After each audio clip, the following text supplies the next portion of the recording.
I always knew my family was odd, different. I live in a Hmong family, and there's only 4 of us. My mom, my dad, my brother, and me. And in most Hmong families, there tends to be about 10, 20 people in the household. Mine, there's only 4.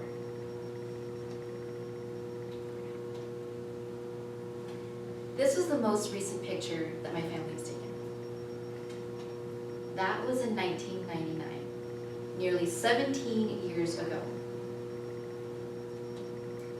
Now from that, you can tell that my family isn't really family-oriented. During breaks, we never really celebrated Christmas or Thanksgiving or anything like that.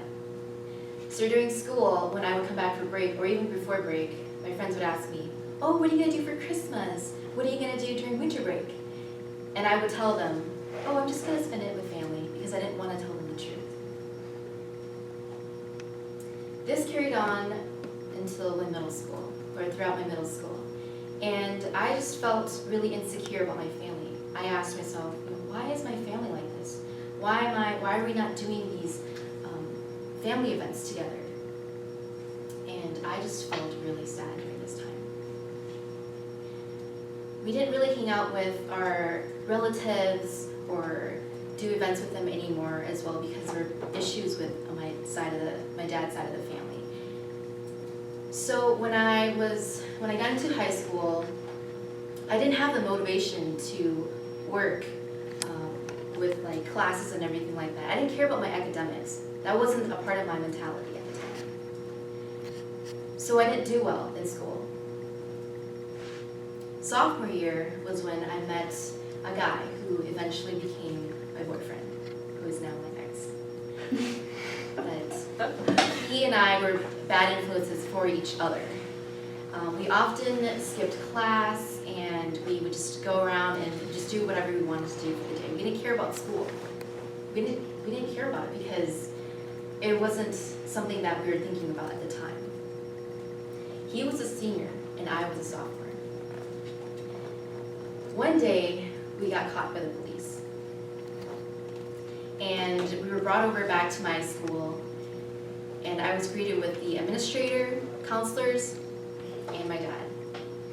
And when I saw my dad, I couldn't even stare at him in the face. I just felt so disappointed in myself, and everything all those days that I missed just came rushing through my head. I'm like, oh my gosh, I missed so-and-so and so. I hope they don't ask me about this, and I hope my dad doesn't discover that I missed this many days of school, because it was a lot. So on the drive home, my dad didn't say a word to me at all. When I got home, the first person that I saw was my mom, and her face was covered in tears. I didn't know what to say to her. I didn't actually get a chance to say anything to her because I was greeted with a slap to the face from her. And I just felt so sad and so miserable at that time that I just ran to the bathroom and cried for hours. My relationship with my mom and my dad wasn't the same ever since then. So the summer of my sophomore year, I decided that I would make a plan for myself for my junior year, that I would change, and that the actions that occurred during my freshman year and sophomore year did not depict who I was, and they weren't who I was. And so during my junior year, I stayed after school. If I was able to retake a test for one of my classes, I would take advantage of that opportunity and do that. And with all of that hard work and dedication, I finished off both my semesters with A's. And at that point, I realized my parents started regaining trust in me and having some faith in me, like, oh, she actually cares about her academics. And she doesn't just want to hang out with her friends and do bad things or whatever. So I felt great at that point. Senior year, I carried on that mentality and focusing on school and everything like that. And June 2012, I graduated.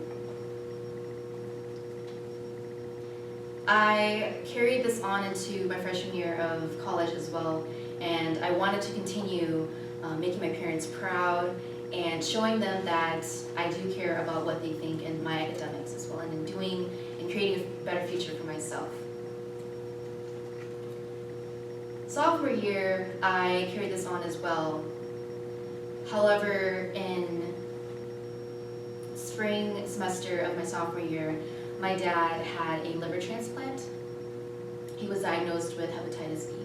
And for a week, we didn't know what his condition was going to be like. He was just in a coma state. So for that week, I just remembered not being able to focus on academics and just not talking to anyone, isolating myself from everything, because the only thing on my mind was my dad.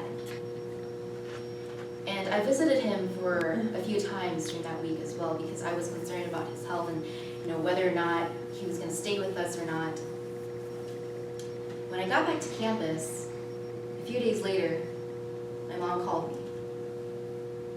And she said my dad's up. And he's walking around, he's eating, he's well, he's great. So that helped boost my morale, and I felt great. I was slowly getting back into that school grind and focusing on school. So I felt great. Junior year came, and I was still doing well.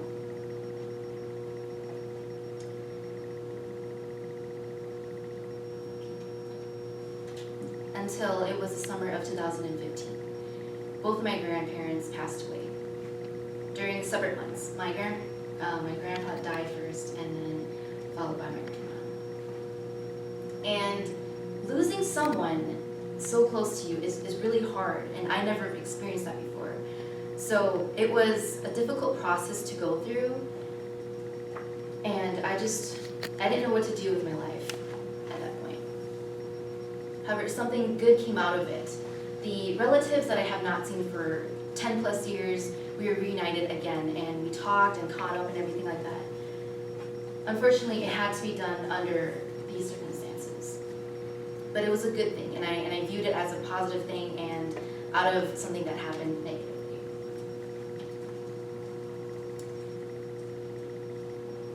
During fall semester, which was just last year, I was at Texas State. I was doing a national student exchange program there. So it was kind of a good getaway from my parents' funeral and everything that had happened before that. In September of 2015, my parents divorced. That was when, again, because school started in August in Texas, I was there during their final papers, or when they officially divorced. I always knew that my mom didn't love my dad romantically. That it was just my dad who loved her in that sense. Even when I was younger, she would sit me down and tell me that one day they're not going to be together anymore. And at the time, I didn't understand. I was like, Mom, what are you talking about? I understand this, but last year, it came into reality and I understood. Because as a human being, she deserves happiness.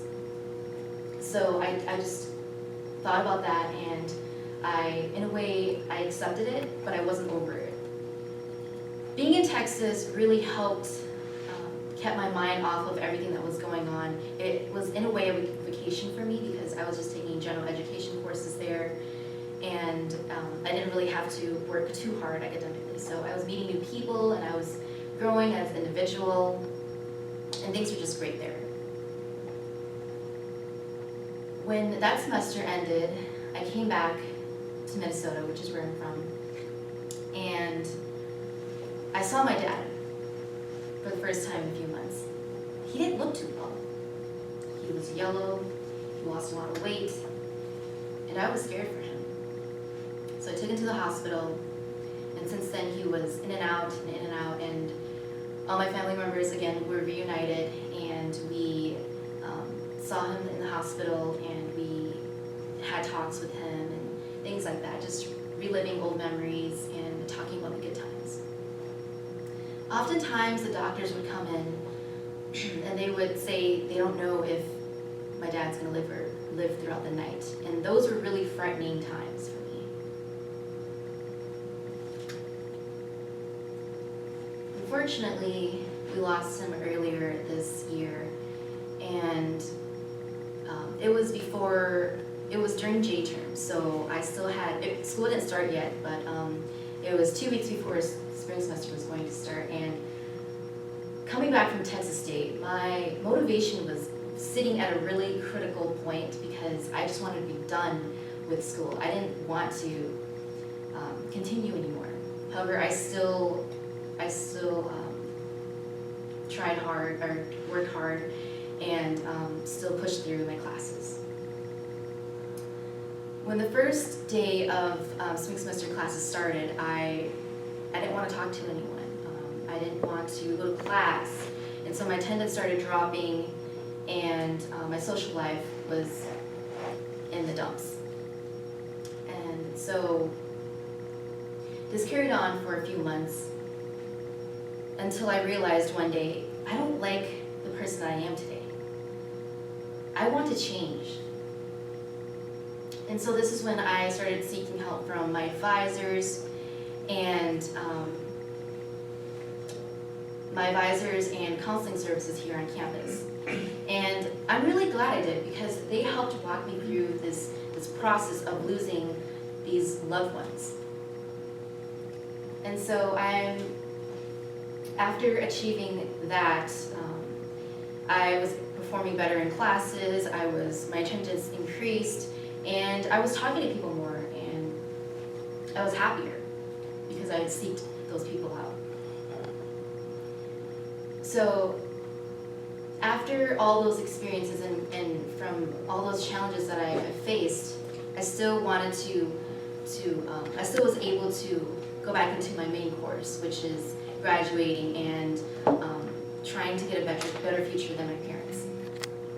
So I can say now that I will be walking this semester, and I'll be graduating in August after my summer classes. And throughout that time of crisis this semester, I reached out to staffs and people that I knew to see if there was a job that was available on campus.